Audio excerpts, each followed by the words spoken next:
So hot! So, yun po yung pagka pumupunta kami ng barangay, karaniwan po, yun po yung lagi kong dinidiscuss. Kasi concern po ninyo yun eh.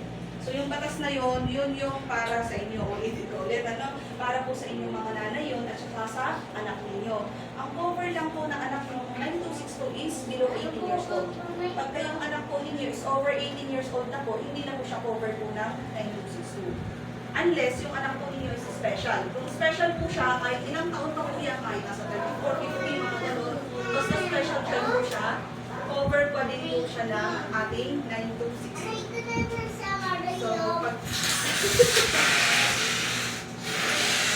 So, yun po, sa RA 9262 po natin, meron tayong tinatawag na physical. Physical abuse, pangalawa, psychological, pangatlo is yung financial. Pang-apat po yung sexual, at saka pang-lima po is yung sa economic po. Ang physical abuse, yun po yung usually na nakikita natin, yung mga nabubugbog, nasasampal, tatadyakan, nasasabunutan ng mga asawa, meron po ba dito, pinapaso ng sigarilyo, ano pa bang mga physical na ginagawa po sa atin. Mga nakikita ninyo na ginagawa, mga binubugbog ng asawa at mga pinag-lumudgod dyan kung saan-saan. Yun po ay cover po ng physical. Sa physical abuse po, ang pinaka-importante po para makapag-fight po kayo kung lagi-lagi kayong inaabuso physically po ng inyong mga asawa is kailangan po within 24 hours po makapagpa-medical po. Hindi po pwedeng sabihin ninyo na may kakilala kayo dun sa hospital po ng Santa Maria o kaya sa Johnny Hospital, pwede kayong pa-medical ng gusto ninyong araw. Kasi kahit mabigyan kayo ng physical ay anong medical legal, pero pagka nakita ni Judge, nangyari ng Sabado, tapos nagpa-medical ka Wednesday, dismiss po yung kaso. Hindi na po magagamit yun. Kasi makikita yung oras eh. Ang medical legal dapat within 24 hours lang po yan binibigay. Hindi pwede na sabihin ko kung kailan gusto. At kailangan po sa public hospital lang siya ginagawa. Hindi pwede sa Dr. Yama, hindi pwede sa BMG ba? Yung nalita sa private po. At saka sa, yung sa, tsaka yung sa may specialist, house specialist po ba yun? Yung sa lulungbod. Hindi po pwede yun. Unless, talagang emergency na mamamatay na po yung tao, kaya doon tinanggo. Halimbawa, taga-lulungbod, yun na kasi mamamatay na, alam ang pinagpidaan pa sa public. So, pwede po yun. Kaya lang, ang mahal po ng medical legal po doon. 7,000 po ang medical legal doon. Kasi, pagka mayroong medical legal kasi, pinapatawag po kasi yung mga doktor na pumipirma doon na yun ang findings po nila sa inyo. Kaya po napakamahal kasi yung oras nila, binabayaran yun. So, yun po yung pagka physical, kailangan public, tapos kailangan within 24 hours. Ngayon po ang tanong ng mga iba, paulit-ulit naman akong sinasaktan. Paulit-ulit akong binubugbog. Kaya lang wala kang nakikita sa akin na medical legal. Paano po may ilalagay yun? Wala naman po kayong ebidensya. Dapat po, meron tayong ebidensya. Hindi po tatanggapin ng court yung kwento ko lang na paulit-ulit, pero wala pa pong ipakita ng ebidensya. Kaya pagka kayo binubugbog, pero ayaw pa din yung sampahan ng kaso, basta magpa-medical kayo, kailangan yun, lalo pag bumubo na yung mga noon ninyo. Hindi kaya may mga sugat kayo, pa-medical legal pa din po kayo, o kaya pa-check po kayo sa hospital. Hindi naman obligado na pagka nagpa-check ka ngayon, kukunin mo kaagad yung result. Hindi po. Basta ilista mo lang yung araw na kailangan ng check up doon, tapos pagka talagang punong-puno ka na, gusto mo lang sampahan ng kaso, talagang misilito ka na po, eh, doon mo na lang kukunin yun para pagka nag-ipon kasi yun, ilang counts din po ang mga nun. Kasi may iba, nagsampa ng kaso kung kailan, pinitik lang. O, pitik lang, namula lang dito. Yun po talaga sa medical legal yan, pinitik lang. Pero, dahil sa pitik lang yun, pamumula lang ng loob, wala nang ibang sugat na nakita, slight physical injuries, ang naging piyansa ng dati ay 3,000. Tapos pagreklamo sa akin, bakit 3,000 lang ang ng asawa ko, eh sinasaktan naman niya ako araw-araw. Eh, yung pinakita po natin medical sa judge is, isa lang na slight physical injuries na. Parang ang naging labas kasi nun, kay judge is, isang beses ka lang sinaktan ng asawa mo, pitik pa. O, wala yung sampal, wala yung bugbog, wala na po. So, kailangan po may ebidensya po tayo, lagi. No? Tsaka kailangan din, pagka ganun na walang walang medical legal, kahit may mga witness po kasi kayo, hindi po tatanggapin eh. Kailangan meron tayong medical. So, yun po ang pinaka-importante. Pag kayo ay physically na, sinasaktan o inaabuso po ng inyong mga asawa. O kaya partner. No? Pangalawa po dyan yung psychological. Dati-dati, kapag sinaktan si babae, physically, syempre nagkakaroon ng trauma yan. Takot, gano'n. Kasi binugbog, nasaktan eh. Kaya dinadagdag namin si psychological. Tinatanggap ni court yun. Pero kung sobrang ganun. Diba? May mga lalaki ganun, makapagsalita kung ano-ano sinasabi, sasabihin, mabaho, maluwag, o, diba? Totoo, laylay, mataba, ganun ang sasabihin. Kapag sa atin, sasabihin maluwag. Sabihin nyo din mga atin, ha? Sabihin nyo, totoo bang maluwag sa akin? Eh, hindi baka tingnan nyo sa'yo, yan ang lumiit. Kasi baka araw-araw ginagamit, kung saan ginagamit, lumiliit. Kasi sa ating mga babae, pag nanganak tayo, di ba? Kapag nanganak, sisikip ulit. Para kaya pagka may ginawa kayo ng mag-asawa, medyo masikip na yon. Kasi nga, bumabalik po yung sa atin yung kanila. Eh, yun yung sabihin nyo, baka sa kanila yung lumiit. O tayo ang sisihin, no? Saka sasabihin na laylay. O, sino bang may gusto na magkaroon ng junior? Sino bang gusto na magkaroon ng anak? Hindi lang naman kayo, di ba? Sila, gusto din nila, gusto lagi. Pagkalalaki, paano kung puro babae? Hanggang sa nadagdagan ng nadagdagan. Eh, kasi hanggang sa hindi nagkakaroon ng lalaki, anak pa rin ng anak. Sinong may ano, sila din. Kaya huwag nilang sasabihin na laylay na yung dede, laylay na kung ano, o kaya tumaba tayo. Dahil, gusto nilang magkaanak po eh. Hindi kung ayaw nila na mananatili yung katawan mo, nung dalaga ka, kung unang naging kayo, eh wag kayong anakan, di ba? Kaya may mga ibang babae na ayaw magkaroon ng anak kasi kapag nagkaroon na sila ng anak, kung sila yung katawan nila, iniwalan sila ng kailang mga asawa. Hindi magiging dahilan nila, natatakot sila. O yung iba naman, sinasabi, mabaho daw. O kasi naman, syempre tayo may mga anak na. Yan ang inuuna nating alagaan, di ba? Napamalingin tayo, naglilinis. Tapos pagdating nila, si Basi agad. Diba, syempre merong maalat-alat at maangguang-guang maamoy, di ba? Sino ba sa inyo ang araw-araw naliligo? Di ba? Hindi naman. Pagka sinabing bembangan, may maliligo kayo, di ba? O, pero pagka walang sinabi at ganun agad, nasasabihin pa, mas mabango yung kabit ko kaysa yung gaganon pa. Ay, napakaano naman. Eh, syempre, pagka pupunta naman sa kabit, sasabihin niya, napupunta doon. Ano bang gagawin nila pag napunta sa kabit? Talagang todo daw niya yung kabit doon sa kabila. Kaya wala siyang maamoy. Pero try niya na magkakaroon sila ng anak na sikasuhin yung babae na yun. Diba? Parehas lang din. Babaho din, may maanggo din, may maasim-asim din. Ganun po yun. Minsan kasi yung mga lalaki kung ano sasabihin sa'yo. Siyempre, sa atin, nakakasakit yun.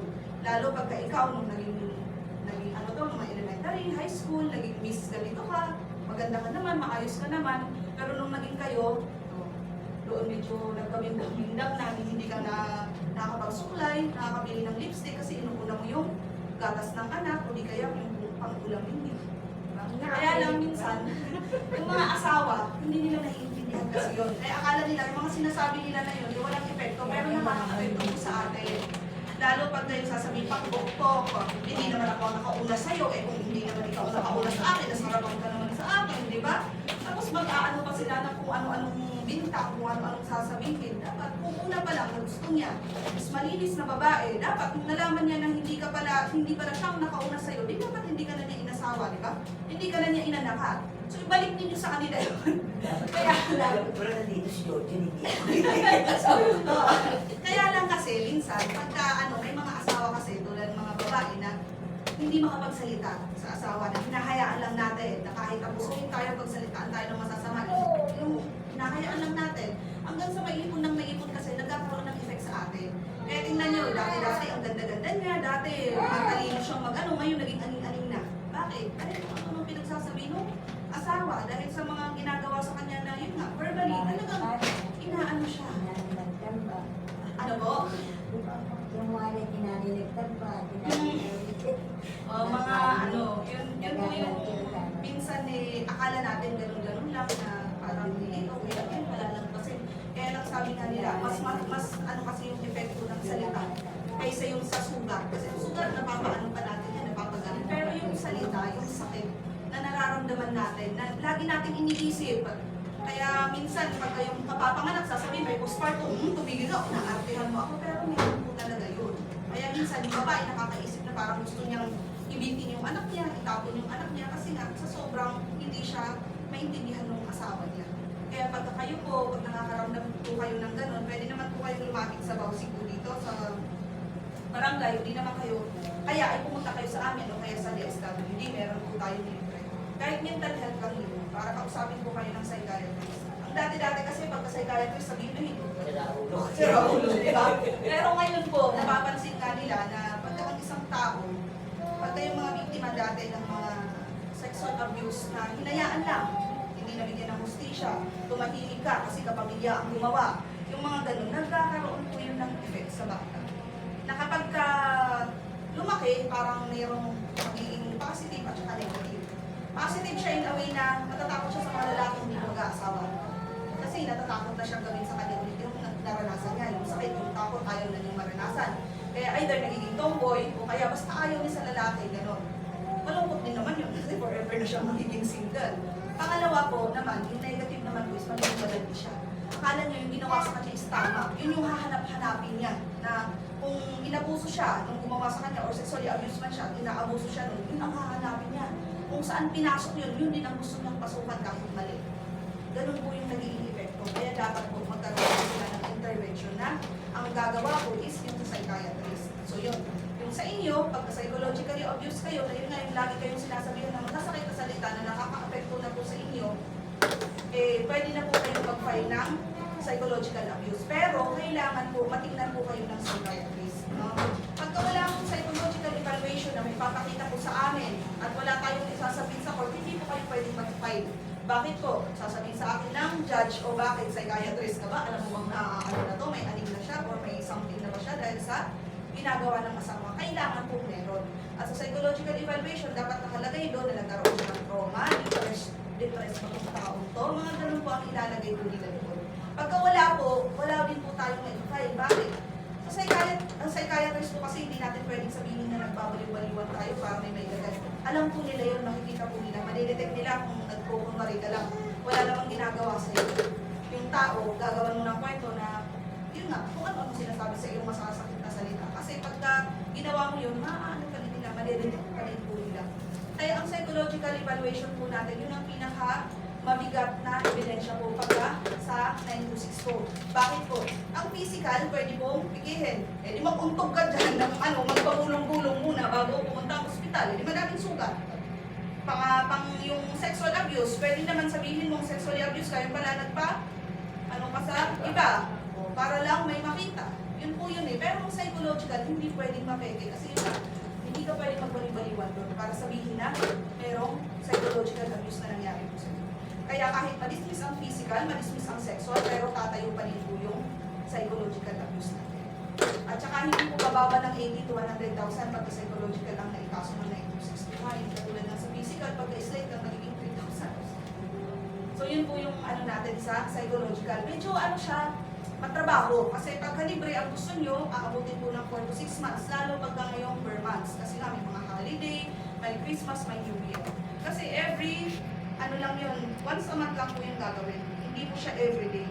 Pero pagka may pera po kayo, pwede naman po mag-private. Yun, tinatanggap nila ang private at saka public. Yung sa psychological evaluation. Hindi katulad nung sa physical at saka sa sexual abuse po natin na may certain hospital or doctor na gagawa po sa atin. Pero pagka psychological, kahit mag-private. Yun po yun. So okay na po tayo sa psychological. May mga pagkuha kayo. Wala naman po. Pagka may mga naririnig kayong sa akin na pagka mag-isa kayo, sasabihin, kumalong ka na, kaya malaksak ka na, yung may mga ganun. Punta po kayo sa amin. Wala pong problema yun. Okay, dito po. Walang problema po yun. Dito rin naman po yung pumunta sa amin. Hindi lahat naman po lang pumupunta sa opisina, ang gagawin mag-file agad ng kaso. Pwede naman po para may makausap lang po kayo, para mailabas ninyo ang problema po ninyo. Kasi minsan kasi yung ngayon pumunta sa police station, hindi naman ako mag-file ng kaso. Pero kung gusto niyo ng kausap, pwede po kayo magpunta. Uli kaya naman sa DSWD po o kaya sa Bausi po ng barangay. Ano ka? Hindi naman pala huwag kong ano yun. O, yung pangatlo pa po natin, meron po bang hindi sinusustentuhan ng anak? Dito. O lahat naman po nasusustentuhan, nabibigyan ng asawa. Yung mga tatay ng mga anak ninyo, walang problema dito. Wala bang problema bang sa mga anak ng mga ano nila? Kasi may iba, pagka-enrollment na, ang dami, financial na. So sa financial kasi, kailangan, bago ka mag-file sa amin, is kailangan 6 months po na hindi nagsustento sila lang. Kaya lang, syempre, pag magaling sila laki, nakinig sa mga ganito. O, 3 months, 4 months, 5 months, no? Bibigay, syempre, kailangan mo, tanggapin mo. Putol. So, ang ginagawa po namin, mag-usap sa barangay, kung magka-barangay, o sa barangay man lang, tinawag yung lalaki, nag-usap sila, magkasundo man o hindi po. Eh, yun pong gagamitin natin, yung letter po ng barangay, yun po ang gagamitin ninyo, plus yung birth certificate ng anak nyo para dalhin po sa family court po sa Malolos. Pinapadoretso na po namin. Para ang gagawin po ni Malolos, ni family court, tatawagin po si lalaki. No, isasabihin na po siya 3 beses. Kaya lang sa 3 beses na yun, hindi man pumunta. Ayaw talaga, matigas ang ulo. Kasi ang gagawin po, bababa na po siya ng warrant of arrest. Kaso na po ang ibibigay po sa kanya. Yan po ang mangyayari. Ayan po, may bukuan po dito. So yan po yung ginagawa namin pagka financial para mas mabilis. Pagka sa court po kasi, mas maganda na magkaroon ng kasulatan tapos markado na. Kasi pagka usap-usap lang, verbally, darating kasi yung panahon, nalalaki yung gastos ng bata, hindi mo naman pwedeng, 1,000 ngayon, sa pagkaganito yung edad, 5,000, eh paano kung nawala ng trabaho yung lalaki, walang mapagkukunan, yun ang magiging dahilan po nila, walang trabaho, walang ganito. Pero hindi po kasi pwedeng maging dahilan, yun po meron na po silang kasulatan. Gagawan at gagawan po ng parang ng lalaki, no? Kung yung idahilan na, wala na yung tricycle nalugod sa bahay, wala na akong trabaho at least man lang may maibigay. Pero huwag naman 20, ha? Ay naman sa 20. Diyos ko, makakabili ba na nyo kung ano? Tapos yung iba, ayaw magbigay ng cash. So ang gusto nila daw is yung kung ano yung pagkain, kung ano yung ano. Kaya lang, huwag naman yung, kasi may isa ako, nagpadala nga, pampers na. Kaya lang, pang newborn naman, hindi ba niya alam 2 years old na yung anak niya. Tapos isang malaking alcohol, saan gagamitin yun? Diba, syempre, kung ano yung gagamitin po ng bata, hindi kayo mga chichirya, hindi naman po pwede yun. Eh, mas maganda pa, bigas, gatas, ito ka. Tapos tingnan niya kung anong itsura ng anak na niya, kung ano yung susuot na niya. Ganon. O di kaya kung nag-aaral, tuition na lang sa school, ang babayaran. Ganon na lang. Kung ayaw niyang ipadaan yung pera po sa inyo. Pero dapat, yung sustento na ibibigay niya, yun talagang dapat ibigay. Kasi yun nga, minsan, basta lang may maibigay, padala ng kung ano-ano, hindi naman magamit ng gata. Saka sa sustento ko, talagang hindi po tayo kasama mga nanay sa sustento ko. Ano? Pero kung kapapanganak mo lang, newborn yung bata, nasa 1 to 5 months, kailangan din po kasama kayo sa sustento kasi anong papadedin mo sa anak ninyo? Kung wala kayong makain, wala kayong gatas na iinumin, kasama po kayo doon. Pero pagka kaya na pong magtrabaho na malaki na yung bata at kaya na po ninyo, hindi na po kayo kasama. Pero huwag naman sabihin yung araw-araw dyan. Mamaya sabi niya, sustentuhan mo ako, tapos ang gusto mo, Starbucks. Sabi yung nandun, wala namang gatas yun, di ba? Yung naaayon lang po, yung naaayon. Huwag naman yung sobra-sobra. Hindi po natin. So, ganun po sa sustento, dapat may birth certificate yung bata din na nakapangalan po doon. Is yung lalaki. Baka kasi ngayon, nag-away kayo, ay hindi na i-acknowledge yung bata.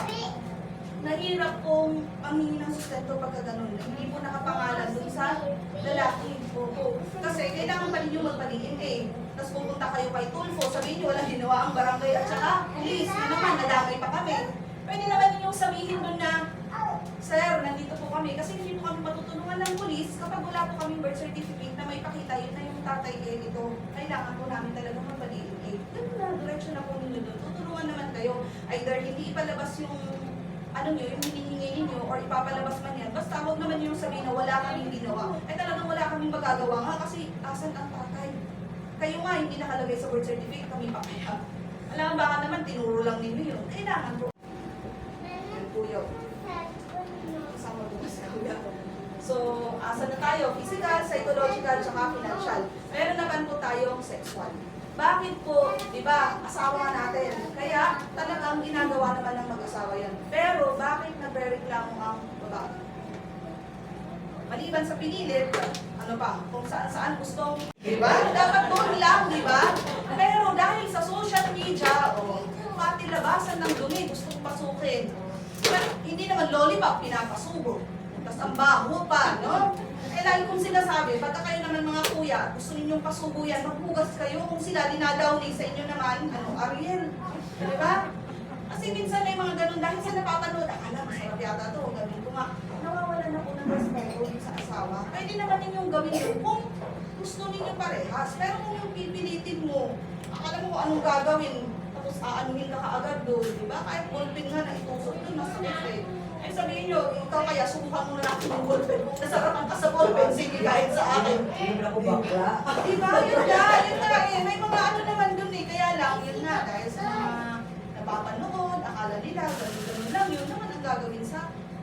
nila. Na, which is, sabi nga nila, pagka sodomy daw, dapat hindi ginagawa ng mag-asawa yun sa religious na part. Kasi parang mali, hindi tama. Parang kababuyan, nakalimunyuhan, na mga ganon. Yun po yung ano nila pagka-sodomy. So, yun po. Kaya nagkakaroon ng problema ng asawa kasi sa ganon. Gusto naman niya eh, kung doon mo ipapasok eh. Kaya lang sa iba mo naman, eh sino naman may gusto eh, kahit sa tatadyakan mo talaga, tatakbuhan mo talaga, diba? Kaya lang, naman gusto, ready ka na, akala mo, hindi papasok doon pala, hindi, mapapasigaw ka na lang basta doon, diba? Kasi nga, hindi pwede eh, hindi ganun eh. Nasasabihin pa nila, reklamo ka, sakit ka, ganito, ganyan, gagaling pa sa inyo mga asawa niyo, diba? So, yun po ang kalimitan po na reklamo sa akin. Sa iba pinasok, kaya sila nagreklamo. Kung doon nila pinasok, wala naman problema eh. Ano na lang talaga eh, bubuka ka na eh. Kaya lang kung sa iba talaga, eh, hindi pwede. Kaya po, mayroon pong nare-reklamo sa gano'n. Pagka sa sexual naman po, yun nga po, ang medical legal po natin doon is sa amin lang po yun. At saka sa WCPU, yun po yung sa GBL. At saka sa, meron din tayo sa Manila. Basta may WCPU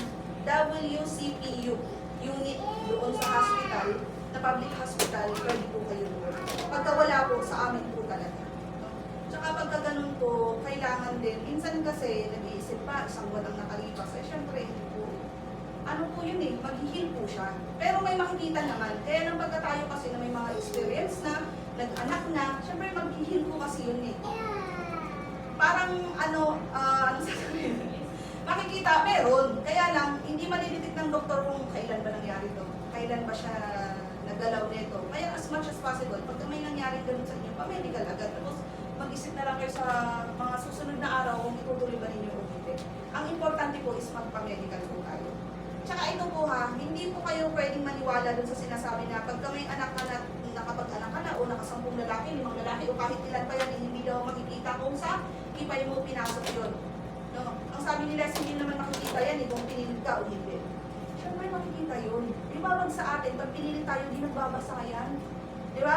Eh, pag biglang sa pasok lang, may masakit talaga, may gasgas yun.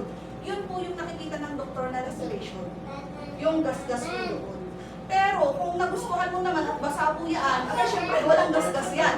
Unless talagang isang oras siguro na ganun-ganun na ginagawa, magkakaroon talaga ng lacerations. Pero kaya doon nila detect yung sinabing naghahasa siya, pero wala man lang kasing lacerations kasi nagustuhan niya or gusto niya yung ginawa sa kanya. So hindi pwedeng sabihin niya na may anak ka na, may nakasampung lalaki ka na, or whatsoever na sasabihin dyan. So huwag po kayo maniniwala. Kasi pag pinilit po talaga makikita po yung lacerations po or pamumula po ng mga ari po natin. Kaya makikita pa rin po yun. Kaya yung ka-importantehan na kapag nangyari na ngayon, ipag-medical na po tayo. O lalo pagka alam natin na may experience na po tayo. Kasi maghihil po yan eh. Siyempre makikita naman eh. Kaya yung mga nagtatrabaho po dyan, makikita ganyan po talaga ang sugat sa kanilang ari. Yung mga ganyan, kasi marami na silang experience. At sa panganganak, iba po kasi ang sugat ng panganganak sa sugat ng pinasok na ari ng lalaki. So alam po ng mga doktor yun. So makikita pa din. Hindi pwede na dahil may anak ka, may ano ka na, walang makita, meron pa rin po. Pagka pinili mo. So yun po ang kailangan natin sa sexual. Wala naman, ibang Sa ngayon, wala namang nagreklamo. Pero nung dati, yun nga ang reklamo dahil sa puwet pinasok. Yun po yung isa kong reklamo talaga na napunta sa akin. Mahirap yun. So, kung ayaw. Huwag pilitin. Yun po yun. Tapos yung panglima po natin yung economic. Bakit nagkakaroon na economic? Kasi kayo, may negosyo kayo. O di kaya may alaga kayong mga manok dyan. Hindi naman ang asawa mo pinagbebenta. Ni piso walang binigay sa'yo. Laging ikaw ang nagbibigay ng pagkain nila. Bigay may kambing kayo. Laging ikaw ang nagdadala dun sa anong tawag doon para makakain sila. Oo. Tapos sa'yo wala man lang binigay. Dapat sa mag-asawa, di ba nga, sabi nga may conjugal property. So dapat yung mga alaga, mga business, hati din po kayo doon. Kasi kayo naman yan eh. Kahit na hindi po kayo kasal, pero tulong kayo sa ginagawa ninyo na yun. Dapat pag binenta yun, o kaya may kitain yun, hati pa rin po kayo. Meron ba dito na sinasabi na, ay hindi, palit lang kita, may hati dito, may mga ganun po ba? Yun kasi ang problema din, pag may asawa si lalaki, hindi po tayo makapag ng mga kaso tulad nga nun, financial, psychological, mga ganun. Kasi minsan, nababawian tayo ng tunay na kasama. Kasi pwede pong gamitin yun na para makasuhan kayong dalawa ng asawa niya. Kasi, nagsasama pala talaga kayo, may anak pala kayo, kaya yun ang pinapasustentuhan. O ngayon, sige, mag-usap kayo. Gagawin, kasuhan kayo parehas. Wala na. Kaya alamin po natin kung may asawa o wala yung lalaki, ha? Sa ngayon, ang nakakalungkot kasi, pupunta sa akin, magre-reklamo ng ganun, walang sustento, inabandona ng lalaki. Tatanungin po, taga saan ng lalaki? Hindi alam. May kakilala kang pamilya ng lalaki, hindi na alam. Isang taon, o kaya kahit sabihin mo kalahating taon na nagsama kayo, nagbebembangan na kayo, hindi mo kilala kung taga saan o ano yung ano ng lalaki. Di ba ka, yung asawa nga natin, di ba, pagkatulog na, natapos na, tulog na, ay, namulukal kami natin yung wallet, di ba? Bakit hindi na magawa? Eh, yung nagiging problema po na hindi po sila makapagsampa kasi hindi namin alam kung sino sasampahan namin ng kaso. Noon, ano lang, biruan lang. Huwag mong sabihin hindi mo kilala kung sinong lalaki dahil nakatalikod ka. Yung mga ganun, ano? Pero ngayon, kahit nakatalikod ka, harap wala ka din. Sino ba yun? Kaya minsan gusto mong sabihin, taka mo naman, diba, aanakan ka na niya tapos hindi mo man lang kilala kung sino, kahit kapamilya ni ano, wala daw kilala. Sabi ko, ate, baka naman nananaginip ka lang. Baka sino ba yan? Tingnan mo, baka may CCTV kayo. Tapos mula pa sa ibang lugar, sinundan pa sa Bulacan. Pero hindi naman kilala kung sino yung hahabulin. Walang anong pangalan, kung sino ba to, picture ang pinapakita. Sabi ko, hindi ko naman lahat kilala ng tao. Ikaw po ang merong pamamaraan para hanapin po yun kasi kayo po ang nagkasama. Kaya pag may kakilala tayo at may inuuwi, kilala mo ba kung sinong nanay niyan? Kilala mo ba kung taga saan? Saan ang pinangalan niyan? Yung ganun po. Kahit ganun pa lang, yung sasabihin natin, makakapag-isip na po si Dana, ay oo nga, kailangan mo alamin kung taga saan to. Kasi pag walang nagsasabi, kung ano-ano na lang gagawin doon, yun. Pagka nagsampa ng kaso, wala po eh. Yun po ang pinaka-importante pag nagsampa po kayo ng kaso, kailangan alamin niyo ang pangalan. Alam niyo yung address, kahit address ng mga magulang, kahit yun po ang i-address natin sa kanila, dapat tunay na pangalan po, hindi po pwedeng alias. Kasi maraming magkakapere mo, di ba? Negro, o ilan ba may palayong na negro? Hindi naman mag-isa, putol, mga ganun, wala naman, di ba? Marami ang magkakapareho. At saka nasasambahan natin na isang tao, parehas ang pangalan, pati middle name. Kaya dapat yung talagang tutok pangalan. Kasi pagka wala, sino po makakasuhan natin? Diba? So may mga tanong po ba kayo? Yun lang po yung sa RA 9262, parang pinaigsi lang po natin siya. Hindi yung talagang kung ano yung nandun sa batas, yun po ang iaano ko sa inyo. Kasi makakatulong po talaga kayo. May tanong po ba? May tanong po. Yung mga ganito po kasi, parang po humingi ng sustento, tapos na parang gaya na po sila, meron silang laptop ng 2015. Tapos ngayon pong year, hindi na naman siya sinustentuhan. Ano po? 2019 nagsustento naman pagkatapos mag-usap. Tapos ngayong taon na to, hindi na nagsusustento. On and off po. On and off. Kasi marunong na sila lalaki. So ganito, ang gawin po niya, kunin niyo yung letter dito sa barangay, tapos dalhin niya sa Malolos, kasama yung birth certificate ng bata. Family Court, Malolos sa may Kapitolyo. Malapit doon, yung RTC, Regional Trial Court. Doon na lang dalhin. Kasi kung ganyan, alam na niya, pupunin natin ang 6 months para hindi sa atin. Active daw yun. Active daw yun. Ganun ang gawin niya. Dalhin niya yung birth certificate at blatter po nila dito sa barangay. Kasi yung sa blatter kasi sa barangay, parang ina-acknowledge niya na may anak sila. Pero hindi niya sinustentuhan na yung ganun on and off yung ginagawa. Para magkaroon sila ng kasulatan talaga sa court. Yun. Pagka hindi, di kasuhan na lang ng pinsan ko. Ganun na lang. Meron pa po. Wala na. So ayan, mapunta na tayo sa mga bata. Yun na. Dahil yung mga anak po natin ang laging giging biktima. Kasi sila yung mga hindi kaya ipagtanggol ng ang sarili. Hindi alam yung mga ginagawa. Kasi mga bata na ako. So ang pinaka-importante po, pag kayong anak ninyo, sino po ang naghuhugas sa kanila? Nanay. Yun ang pinaka-importante. Nanay po dapat, opo. Mapababae, mapalalaki, dapat po nanay ang maghuhugas. Pag hinuhugasan ninyo or pinapalitan po ninyo yung madamig nila, sasabihin po ninyo sa kanila na ako lang at saka ikaw lang ang pwedeng humawak ng mga private parts po. Yun ang lagi-lagi ninyong sasabihin. Huwag po kayong magsasawa na sasabihin niyo sa kanila. Bakit? Halimbawa yung anak mo, yung kapitbahay niya nagiinom. Tinawag siya. Eh yung anak mo, kahit sino ang magbugas ng bread niyan, tatay, lolo, kuya, sino pa man yung pamilya ninyo, halo-halo na ang bread kung humahawak sa kanya. So ang ginawa nung matanda, nung tawagin yung anak mo, pinakupo dito sa dito niya. Tapos, anong ginawa? Ginaganon-ganon yung ari. Sasabihin niya, di ba hinahawakan ni papa mo? Hinahawakan ni kuya to? Ako nga din, pahawak ko. Bakit hinahawakan to? O sa tingin ba ninyo, yung anak ko ba ninyo magsusunod sa inyo? Magagaling na ginawa.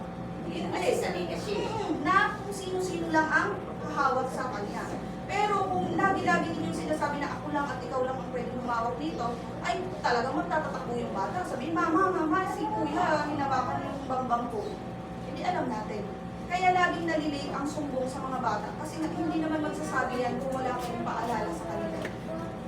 Yun po yun. Masasanay po kasi sila. Pero kung kayo-kayo lang ang nakakahawak mo, alam nila na mali yung ginawa sa kanila, isusumbong po agad po sa video. Tsaka yung sa pananamit ng ating mga anak, mga iba, dahil sa reels, naliligo yung anak, binibidyoan, nakikita yung pototoy, tinatawanan pa. O di kaya masusukli ng sexy, tapos sayawin ng mga sexy na, di ba? Yung mga ganun mga nanay, ay, ang galing-galing, tapos mga sexy na yung pang-bar-ang, di ba? May mga nakita akong bata na lalaki na talagang nagbabaganon yung parang pang-pool dance. O, anong akala ng mga anak ninyo? Di talagang pwede pala yun. O, eh, ang ginawa naman, may mga nagiinuman ulit, kinuha yung anak ninyo. O, anong ginawa? Pinasayaw-sayaw doon. Kasi, kung kayo ang nagsimulang gumawa nun. Kayo ang nagsimula na na-exploit yung anak ninyo sa ganun na gawain. Parang wala lang. Kung pinasayaw sila, di okay lang. Di hanggang sa magdalaga, kahit na makikita yung mga kuripot nila, okay lang kasi kayo mismo mga magulang, yun ang suot niya noong bata ka. Pagka nag-high school yan, sasabihan mo, ay, kung nakikita yung mo na, ano ba? Eh, gusto ko nga ito di ba? Gaganon pa yung mga natin, mga dalaga-dalaga natin, di ba? O di kaya nasa bahay, o may mga nagiinuman kasama ng tatay, walang bra, walang panty. O sabi pa ng tatay, halika dito, bigyan mo kami. O pagka ganun yan, nakita ng kainuman, ng demonyo. Pagpasok ng anak mo dun sa siya, sinundan ng kainuman ng tatay. O, ayun. Kaya nagkakaroon po ng sa loob ng bahay. Kasi hindi nila sinabi na, o pag nasa loob ng bahay, okay lang, magtayo-tayo lang. Pero pag may mga lalaki, may mga bisita, umayos tayo na. So, hindi naman bawal magsuot ng mga kung ano-anong sexy dyan. Basta ilugan natin. Gagabihin tayo. Oo, gagabihin po tayo. Alam natin na anong oras tayo makakauwi. Anong suot natin. O, halos kita yung kung ano yung ano dyan. Eh, syempre, nalidemonyo yung mga nakakita sa inyo sa daan. Hinabol yung anak mo, nagkakasa. Kasi yung mga magulang din ay daw ng ata na ang mga bata. Yung ate ko nung buhay, sabi niya, ako okay magpapasukan. Siyempre yung mga masigigol niya ng ate ko, Oo. yung sasabi sa kanya. Oo, sa ngayon kasi, kahit na may mga anak na, yung nagpapadede, may nalilimutan din talaga. Ano ba kung pinagkakainan ng mga tao ngayon? Diba? O di kaya, uso ang AI, ang gagawin, nagpapadede ng bata, naging malaking tao na yung pinapadede. Diba? Pinupost. Kaya, kailangan po talaga mag-ingat. Tsaka yun na, pagka may mga butas yung mga bahay natin, sa CR, at Pwede mo pa picture. bahay, i-short po natin na yung walang makapanaw sa inyo.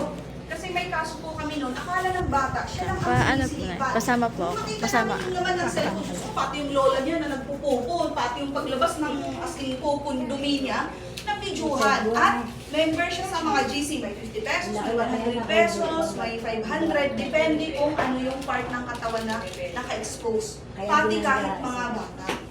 Sobra ngayon. Sasabihin natin na mga foreigner lang ang mahilig sa mga bata kasi pedophile. Pero ngayon, nauuso na yung mga Pilipino kahit ano. Dahil nga sa mga napapanood. Nung pwede may drama eh. Pagdibino po. ang katangumaga. Pagdibino ang kaibigan nyo. Eh, yun nga po. Pinatay, nilagay doon sa buko. Sa balon. Balon. Ewan ko na pala.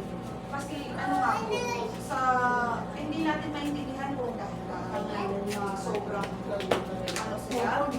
sobrang ano yun, nakakuha sila ng libog nila. Ano parang hindi eh. Nagda-drugs. Ano ba talaga ang pinakuna talaga ng adik eh. Hindi niya nagagawa yun eh. Kaya yung tatay na hindi naman lasing, hindi naman magamit. Tama po na po na yan. So, yung bata, anak niya, mga 5 months. Ano talaga niya? Ano po lang yung pag-iisip ang meron? Diba? Parang iba na po talaga ngayon. Kung ano yung alam niya, sasabihin na possess daw siya. Hindi po sabihin na possess ang gano'n. Grabe naman. May mga sarili naman tayong pag-iisip na ano. Kaya hindi po pwedeng gano'n ang gagawin nila na gagawin nila yung mga bata. So yun yung pinaka-ano namin na dapat po sa mga bata. Bata pa lang sila, turuan natin kung ano ang tamang pananamit sa pananalita din. Diba? May mura ng mura. Yung anak ninyo, tapos minura ng kapitbahay, sasabihin ninyo, psychologically abuse, na trauma. O, di ba? Kaya lang, walang makikita ang psychologist kung yung bata pa lang sa bahay ninyo, sanay na sa pagmumura ninyo. Kaya hindi po kayo pwedeng mag-file ng psychological abuse kasi wala makikita sa bata kasi normal na sa kanya. O di kaya ang tawagan ninyo, imbis na papa, mama, Hoy Pedro, baon ko, sabi ni Linda. Ay, Diyos ko po. Diba? May mga ganung bata. Kasi, ang tawagan ng mga magulang sa bahay ay pangalan. Kung walang kuya, walang ate. Basta na lang, ganun-ganun na lang. Galit na galit sa'yo si Linda kasi hindi ka umuwi. Yun pala, kung sinong kausap, akala mo, kaedad lang niya. Yun pala, tatay niya, at saka nanay niya pala ang sinasabi. O sabihin, bawal magsinungaling. Andiyan na yung Bombay, nagsisingil ng utang. Sabihin, Mama, may naghanap sa inyo yung Bombay. Utang daw, bayad. Sabi niya, tapos sabi mo sa anak mo, sabi mo, wala ako. Ay, di ba, mama, sabi mo, ba't yung magsinungaling? Pero, sinabi mo dun sa bata, nagsinungaling yung bata. Kasi yung mga bata, hindi naman nila alam yung mga white lies, mga ganun po eh. Sa atin kasi, medyo alam pa natin. Kaya nang pag mga ganyang bata ko, ano yung tinuro natin sa kanila, akala yun na yun. So, yun po yung pag-ingatan po natin. Pananamit, pananalita, kung paano. Yung iba naman, dahil mahal na mahal yung anak, kung ano yung gusto ng anak, bigay ng bigay. Maraming laruan, pero sabi ng anak, gusto ko yun. Tapos ang sinabi ng nanay, huwag na lang anak, pagka nasira na lang yung laruan mo. Nasira? O ang ginawa ng anak mo, kukunin, sisirain na ibabato. O, dahil sinabi mong nasira, dapat ang sabihin po ninyo, huwag na lang anak tayo magbili yan, kasi hindi naman kailangan. At saka maraming laruan. Ang bibilin lang natin is yung kailangan, kasi yung pera natin sapat lang. Kaya kailangan natin mag-save. Yung tuturuan hindi ninyo sila na mag-save. Kasi yun nga, pagka ang bata, may pera, marami, bili ka dito, bili ka lang. Hindi po eh. Dapat sabihin po ninyo, ipaliwanag din nila. Ang pera kasi nauubos. Pagka may emergency na sinasabi, anong lulutuin natin? Anong ipapangkain ninyo? Wala. Yung mga ganun po ba? Para pagkalaki nila, pagka may gustong pabili, isipin muna, may sobra bang pabili. Pwede kaya akong magpabili nito. Ay mga ganung bata eh, hindi na ipipilit yung gusto. Di ba, lagi-lagi may birthday. Mula 1, 2, 3, 4, 5, 6, 7, hanggang sa paglaki. Eh, dumami na sila. Hindi na din ano yung trabaho ng asawa mo. Mahal na din yung bilihin. Hindi nag-birthday. Hindi nagtampo. Anong ginawa? Nagpakamatay. Kasi hindi niyo pinaliwanag eh. Or sinanay ninyo na pagka may gusto, bigay agad. Kasi nga naman mura. 10, 20. Pero pagka lumalaki kasi sila, lumalaki yung gastos natin. Kaya mula bata pa lang, sabihin niyo na hindi pwede pagka hindi kailangan, hindi bibigyan. Tsaka pagka ano naman, may iisip nila yan eh, pagka laging yun ang sinasabi mo. Tulad ng isang bata, anak ng kasama namin sa station. Pumunta sa office, nakita mo yung mga ganyan. May gusto siya. Sabi ko, sige, kuhanin mo na. Sabi ko, nag-usap kami ng tatay, nag-usap kami. Tapos aalis na sila. O sige, babay na. Iniwan yung laruan. Sabi ng tatay, oh, bakit iniwan mo yung laruan mo na? Eh, kasi sabi ni mama, magpapang mo yung laruan na yung tatay. Ibig sabihin, tinuturuan na siya ng nanay na huwag magnakaw sa paraan na gano'n. Eh, natuwa naman ako. Sabi ko, sige, kumuha ka lang ng dalawa dyan. Kasi may isip na siya eh. Sinabi ko na kunin na niya. Pero ang alam siguro niya, laruin ko habang nandito.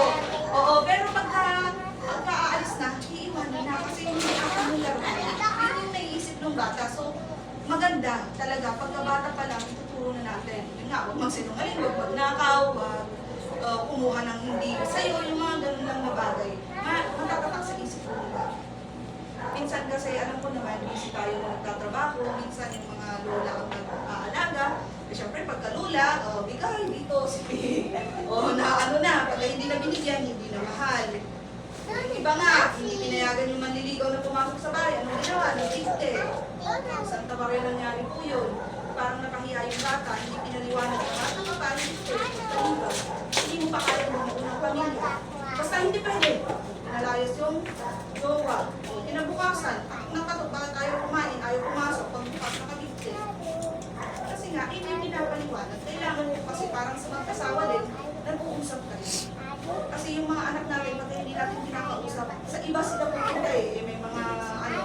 take advantage tulad nun. Bakit kaya tinutubuan ako ng bulbul dito? Bakit kaya makabalik na bata? Pero sa ating magtanong, tumigil kang bata. Ang bigig yung gaganungin natin. Dapat, pag ganun, paliwanag natin. Kasi pagka sa iba pupunta yan, eh wala na. Tapos mamaya, ano bang gusto mo?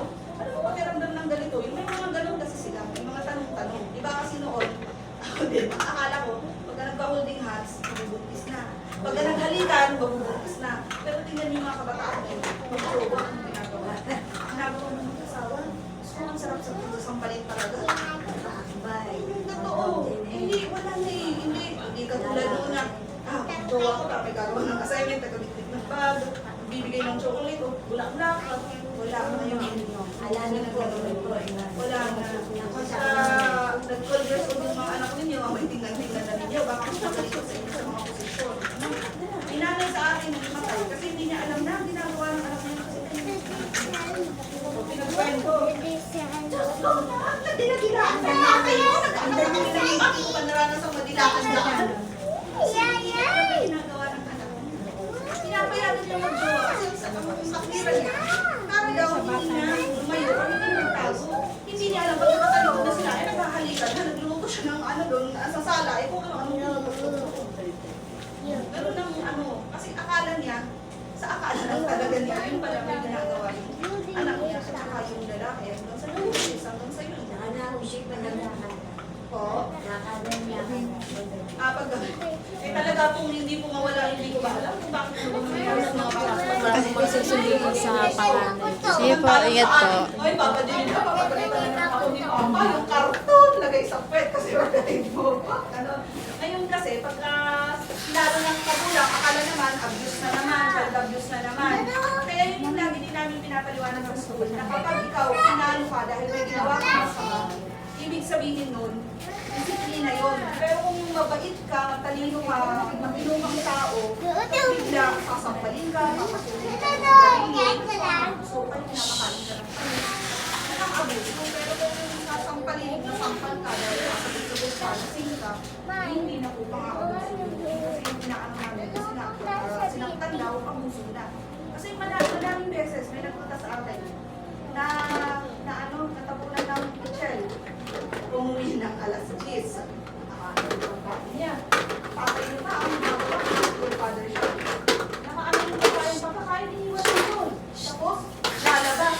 Ano, saan ka naman pumunta? Sabi ng tatay na lang bumubat sa bahay. Ano naman yung plato ng anak niya. Lalabas daw. Bakit ka na lang? May practice pa kami, hindi alam ka kami eh. Pero na matanda, ay, lagi kang gano'n. Kumano, ay talaga yung pantis ko yung tatay. Ba't niya yung pichel? Hindi tumama dito, pumunta sa akin, kakawan daw yung tatay. Sabi ko, napahawa lang yung mga naman anak. Sino mo may sabi kasi, sino ba yung teacher mo na yun, nagpapapractice sa inyo ng alas 10? Papuntahin mo dito. Ano mo sabi? Pupunta lang pala sa jowa. O, ilang ulit mo lang nang ginawa yan? Ilang ulit mo na ginanyan yung tatay mo, sinagot-sagot mo? Hindi ka ba nahihiya na lahat ng mga pangangailangan mo? Hindi ka napakabastos talaga nung bata na, yung mga ganon. Kaya nga, ang ano ng magulang dapat na lang, yung bata ganito ganyan. So, dapat, kaya kami sa daycare pumupunta para pa lang sila. Kasi magiging problema pa po natin pagka hindi po natin sila naturuan po ng tama. Yun po yung purpose ko. Kaya sa una pa lang, dapat pa lang naturuan po natin. Kasi yun na, talaga naman wala na. May sarili ng isip, wala na tayong magagawa. Meron namang magagawa, kaya lang to the point na nabuntis na. Kaya nung mag-aano talaga yung sasabihin na, ay, ako, ikaw ang magulang, dapat ikaw ang ulang, diba? Lagi sa inyo pa rin napupunta po, pagka may ginawa ang bata, lalo na pagka may inor. Lagi sa inyo po kasi ng balikin. Kahit mapa sa amin, mapa SWB, laging sa inyo. Ano po bang ginawa niyo ng magpapalaki? Laging nyo po kami namin sa inyo. Pagka nadala niyo yung anak niyo sa amin na gano'n. May iba, 17 years old, pinapaano sa amin, nadala ng station. Kasi nag-aalit daw. Sabi ko, ginawa mo sa anak mo, nung ano, bakit naging ganyan na? Kanino ba siya natuto? Kanino ba siyang puder na ano, di ba? Sa iyo, kanino ba napapansin? Yung bata siya, eh, may kakatabalan. Dapat pinakausap. Tsaka sasabihin na, oo nga pala. Eh, kaya lang may na ano na sa pag-aalit yung bata. Lagi po talaga sa magulang. Kaya simula pa lang ngayon kasi maliliit pa po yung mga anak po ninyo, eh ganun po ang gawin natin. Simulan na po natin silang ano bang gagawin? Molding ba? Ano bang tawag doon? Palakihin na tama. Na kahit yung mga nasa paligid natin, nakikita natin kung ano mga ginagawa. Sana yung mga anak natin eh, hindi ganun. Dapat sila yung maging modelo na maging mabuting bata, mabuting tao. So, yun lang po. May mga tanong tayo. Kasi yun lang ang ano namin eh. Kasi napansin namin, sa bata pa lang, kahit yung mga high school, sabihan namin ng sabihan yan. Wala. Pagka talagang yun namin nalaman niya, wala. So, yun lamang po. Maraming salamat po sa inyong pakikinig. At sana may mga natutunan kayo. Pa-share na lang po sa mga kananay ko.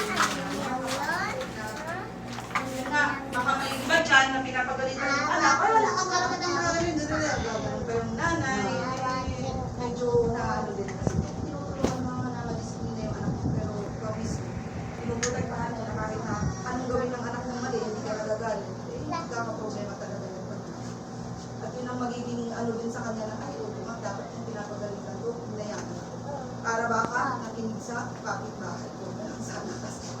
So, yun lamang po. Maraming salamat. At magandang hapon po. Ano, mga anak nyo, nasa likod na.